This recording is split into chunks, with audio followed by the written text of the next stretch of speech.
Hello दोस्तों, hope so you doing well. कुछ दिन पहले जब मैं इंडिया गया था तो मैं और मेरे दोस्त केदारनाथ धाम की यात्रा पे भी गए थे। तो आज की वीडियो में हम उसके बारे में बात करेंगे कि हम वहाँ कैसे गए थे और how was my overall experience. तो बने रहिए वीडियो में।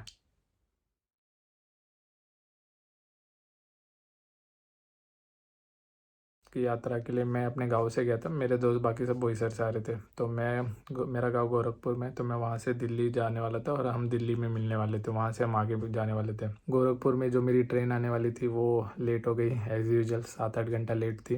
तो ये बाकी लोग मेरे दोस्त आगे चले गए, उनकी ट्रेन हरिद्वार तक थी। तो वो लोग उधर निकल गए और मैं फिर गोरखपुर से बैठ के जब तक दिल्ली पहुंचा वो लोग ऑलरेडी ऋषिकेश पहुंच चुके थे। फिर मैं दिल्ली से बस किया। बस से फिर लगभग लगभग 7-8 घंटा लगता है ऋषिकेश। फिर मैं उनको वहाँ पे मिला। तो मुझे पहुँचते पहुँचते शाम हो गई थी उस दिन। तो जब तक मैं पहुँचा वहाँ पे गंगा आरती भी ख़त्म हो गई थी, तो वो तो मुझे देखने नहीं मिली। हाँ, पर ये अच्छा है बाकी दोस्तों को मिली देखने के लिए।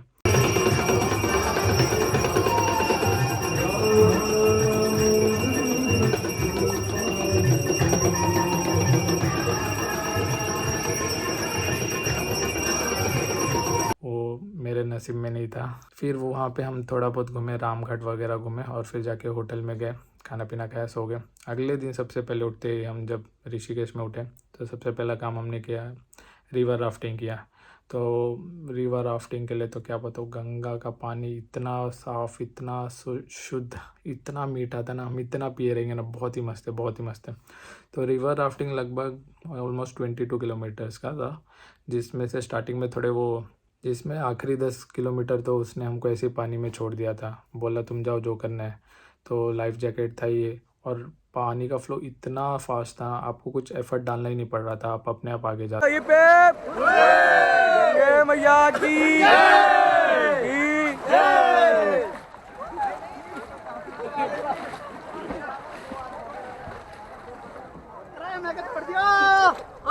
हाथ होल्ड करके रखना है, हाथ होल्ड करके रखना है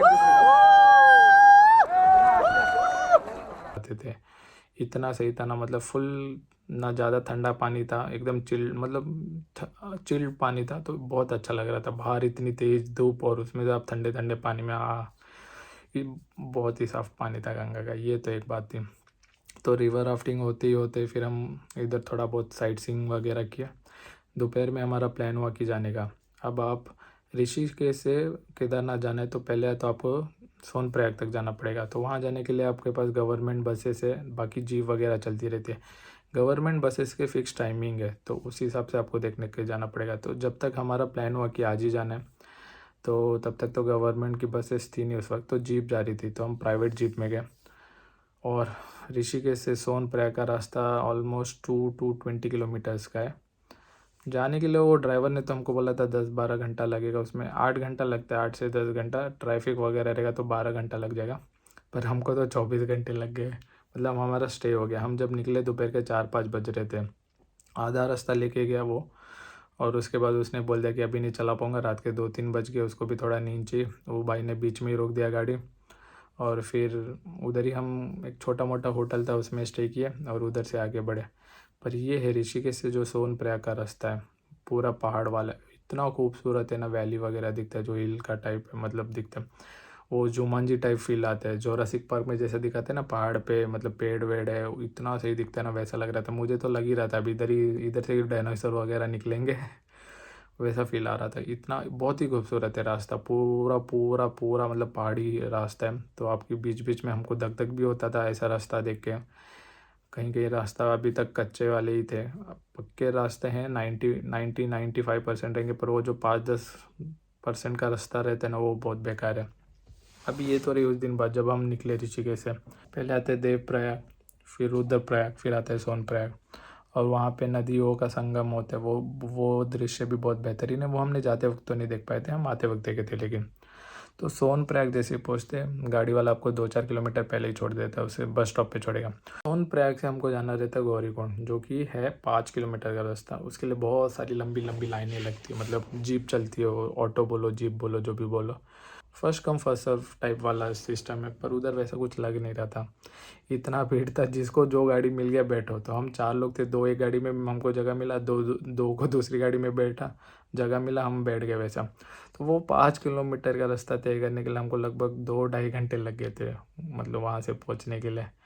तो वो भी एक अच्छा ही जर्नी था, वो भी पूरा पहाड़ों वाला ही है और इतनी ट्रैफिक रहती है, मतलब बहुत छोटा रास्ता है, वन वे टाइप ही है। तो सामने से अगर गाड़ी आती है तो आपकी पूरी गाड़ी रुक जाती है, तो उसकी वजह से बहुत टाइम लगता है। मतलब आपकी जीप जा रही है और वो साइड से भी कोई गाड़ी आ गई, बाइक वाइक रही तो ठीक है, पर 4 व्हीलर आ गई तो एकदम मतलब इस वाले को पूरा पहाड़ पे चिपकाना पड़ता है तब वो आगे जा पाते, तो उसमें बहुत टाइम लग जाता है। तो वो 5 किलोमीटर के लिए भी हमको 2-2.5 घंटा लग गया। वो गौरीकुंड से वो 22 किलोमीटर है और वहाँ एक है कि आप 4 बजे के बाद वो यात्रा चालू नहीं कर सकते। तो हम 3-3:30 बजे तक पहुँचे थे।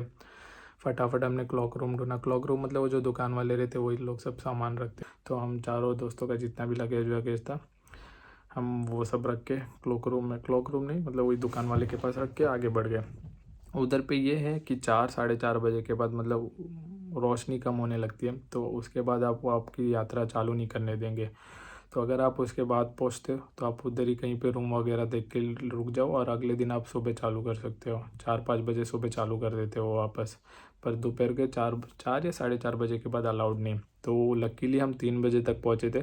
सामान विमान रखे हमारा मतलब धाम हम यात्रा 3:30 बजे तक चालू हो गई थी। रास्ता जब हम गए थे उधर का मौसम का कुछ फिक्स नहीं था, तो कभी भी बारिश होती रहती थी, कभी भी धूप आती रहती थी। मतलब धूप आ रही है बारिश हो रही है ये होता रहता था। हमने तो दोपहर को यात्रा चालू की। जाते वक्त तो बड़े आराम से गए थे, जा रहे खा रहे रुक रहे, मतलब थोड़ा देर चल रहे फिर खा रहे। खाने के लिए बहुत अच्छा है उधर पे। मेन है पानी का कोई आपको टेंशन नहीं है, उधर पे फ्री फॉल वाटर आता रहता है, नल लगा के रखा है। तो ऐसा कुछ है नहीं कि आपको पानी वानी का दिक्कत आएगा। आप खाली बॉटल लेके जब बीच में जब पीना रहेगा हर थोड़े थोड़े डिस्टेंस में आता रहता है, तो उसका तो कभी इशू नहीं रहेगा। खाने के लिए भी है कुछ थोड़े बहुत ऑप्शन है, जैसे आलू पराठा और मैगी तो आपको हर जगह मिलेगा। बीच बीच में कहीं आपको छोला राजमा चावल वो सब भी मिलता रहता है, पर मैगी और आलू पराठा तो आपको थ्रू आउट दी जर्नी मिलता रहेगा। नीचे से ऊपर, ऊपर से नीचे, जहाँ पे भी आप देखोगे हर दुकान वाला बेचता रहता है, तो उसकी तो आपको टेंशन नहीं रहेगी। बीच बीच में ये अच्छा था, हर स्पेसिफिक डिस्टेंस पे उन्होंने टॉयलेट वगैरह लगा के रखा था, तो वो सब बहुत अच्छा था। थोड़ा और व्यवस्था का स्कोप है, बट ये अच्छा था। फिर हमने चालू किया हमारी यात्रा लगभग दोपहर को 3:30-4 बजे से। चलने में तो मैं तो बहुत बहुत बहुत बहुत थक गया था। तो हमने क्या सोचा, हम सुबह को वो दर्शन मिलते हैं 5 से 7 बजे, मतलब मेन मुख्य दर्शन मिलते हैं, तो वो करने के लिए रात को 12 बजे ही लाइन में लगना पड़ता है। तो अब हम जब चल रहे थे, हम आधा डिस्टेंस ही पहुँचे थे, तब तक 9-9:30 बज गए थे रात के। तो हमने सोचा वो तो मिलेगा नहीं, तो हम बीच में टेंट वगैरह लेके रुक गए थे उधर पे। रात को खाया पिया उधर ही रुक गए। अगले दिन सुबह उठे, फ्रेश वगैरह हुए, नाश्ता विश्ता किया, फिर हमने वापस हमारी यात्रा चालू की। तो फिर पहुँचते पहुँचते हमको वापस दोपहर के 3-4 बज गए। तो ये हमारा था, मतलब जो हम 22 किलोमीटर की ट्रैकिंग सब मोस्टली 8-10 घंटे में करते, हम करने में लगभग क्या पूरा 24 घंटा लग गया था। हमने कल दोपहर को 4 बजे चालू किया था यात्रा और आज हम जाके पहुँचे 4 बजे, ऐसा हुआ था। तो ऊपर पहुँचने के वक्त तो व्यू इतना खूबसूरत है ना, जाते वक्त बहुत ही ज़्यादा खूबसूरत है। तो वो देखने लायक है। आप जैसे जैसे चलोगे ना, एक मतलब जब आप नीचे से जाओगे तो हेलीकॉप्टर बहुत ऊपर दिखता है, जब आपके सामने हेलीपैड दिखेगा आप जब ऊपर पहुंचोगे तो अलग ही फील आता है। तो हम अगले दिन शाम को पहुंचे 4-5 बजे तक। हम गए, फ्रेश वगैरह हुए, हमने टेंट वगैरह लिया, उसी में फ्रेश वगैरह हुए। और आपको टेंट की कुछ ऐसा टेंशन लेने की ज़रूरत नहीं, रास्ते रास्ते में टेंट मिलता है। स्टार्टिंग से नीचे से लेके पूरा ऊपर तक टेंट से भरा है, तो ऐसा कुछ है नहीं। 300 रुपये से 500 रुपये पर डे पर पर्सन लेते हैं वो लोग। तो टेंट वगैरह सब मिल जाएगा, उसका भी कुछ इशू नहीं आएगा कभी आपको। खाने का भी कुछ इशू नहीं आएगा, पानी का भी कुछ इशू नहीं आएगा। वो ये बस ठंडा पानी आता है बहुत वो। तो हम फ्रेश वगैरह हुए, मंदिर के तरफ बढ़े तो देखा बहुत ही भीड़ था। लाइन भी बहुत लंबी थी, तो हमको लगा नहीं हमको दर्शन मिलेगा, तो हमने बाहर से ही दर्शन ले लिया। फिर आरती चालू हुआ, तो आरती भी हमने बाहर से ही देख ली। आरती के वक्त तो नज़ारा इतना खूबसूरत रहता है, मतलब जब आरती हो रही रहती ना, लिटरली गूज़बम्प आ रहे थे मुझे तो।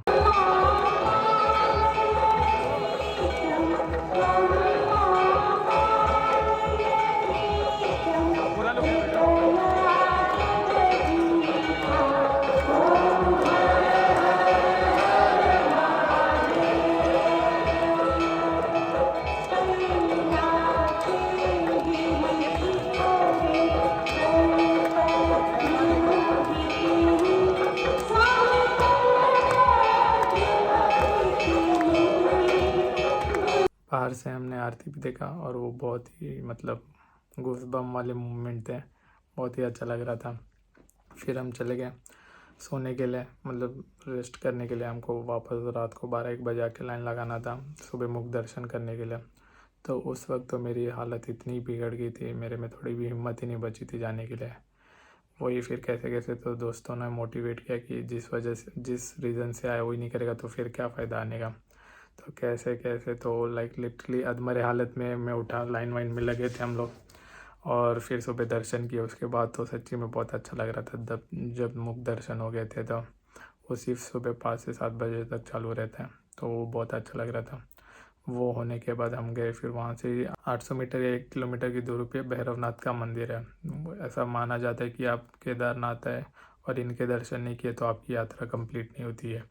तो उसके लिए हम वहाँ पे भी गए, वो भी अच्छा था। वो बहुत हार्डली मतलब 1 घंटे में आप जाके नीचे आ सकते हो, तो उधर से भी बहुत अच्छा लगता है जब आप जाओगे। भैरवनाथ मंदिर के दर्शन होने के बाद ही वही फिर हमको रिटर्न जाना था। तो हमारे पास 2 ऑप्शन था, एक तो हरिद्वार जाओ या ऋषिकेश जाओ।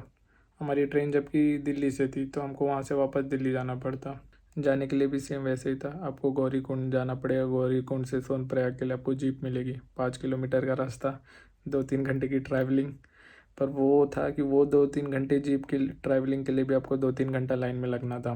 तो वो था, वो बात है। तो गौरीकुंड पहुँचे, गौरीकुंड से सोनप्रयाग पहुँचे, सोनप्रयाग से वापस बस वगैरह ढूंढा तो बस बहुत ही गवर्नमेंट बसेस रहती है जो कि फुल पैक रहती है, तो हम जीप में चले गए। सोनप्रयाग से हरिद्वार के रास्ते में सबसे पहले आता है रुद्रप्रयाग, जहाँ पे अलकनंदा और मंदाकिनी का प्रयाग होता है। तो वो सीन भी इतना मेस्मराइजिंग है ना, मतलब एक यहाँ से जब 2 नदियाँ मिलती है और एक में कंबाइन होती है, वो दृश्य देखने लायक था। तो वो भी बहुत खूबसूरत था, वो बहुत ही मस्त था।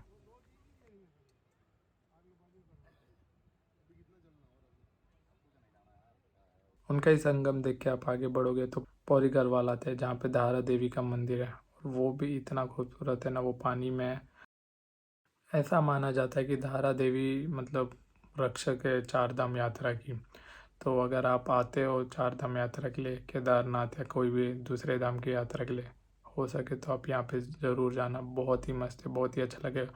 पूरे मंदिर में ना छोटे छोटे मतलब घंटियों बांध के रखे, तो वो इतना खूबसूरत लगता है ना। और इतनी तेज़ हवा आ रही थी ना जब हम गए थे।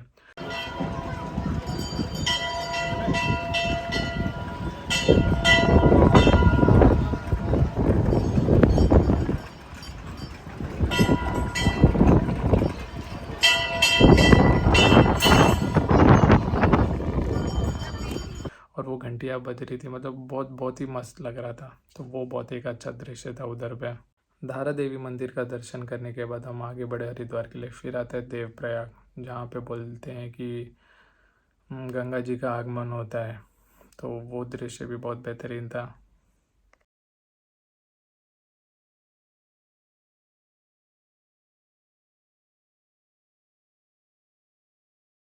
हरिद्वार पहुँचते पहुँचते हमको रात हो गया था।